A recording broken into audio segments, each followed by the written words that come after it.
Balik operasyon na ang 96% o 1,209 businesses sa loob ng Clark matapos magpatupad ng lockdown dahil sa COVID-19 pandemic. Bago ipatupad ang enhanced community quarantine noong March 2020, mayroong 1,262 companies sa Clark at katumbas ito ng 132,000 workers.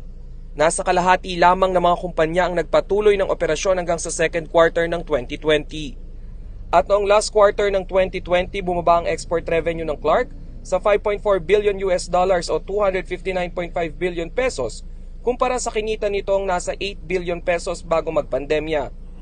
3.6 billion dollars o 173 billion pesos naman ang kinita ng Clark Freeport mula sa importation. Plano ng pamunuan ng CDC na palawakin pa ang mga lugar sa loob ng Freeport na mapagtatayuan ng negosyo.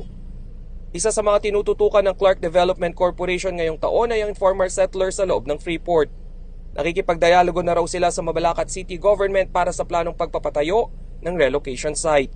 We have to clear up another patch of land where there are some informal settlers. Yan, minamadali rin namin yung paglipat ng ating mga informal settlers.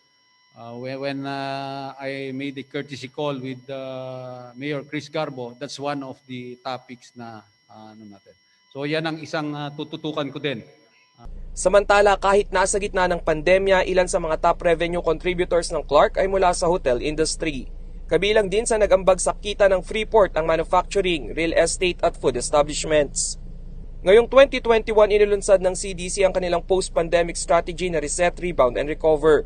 Ito'y para muling pasiglahin ang pamumuhunan sa loob ng Clark. Rainiel Pawid, CLTV News.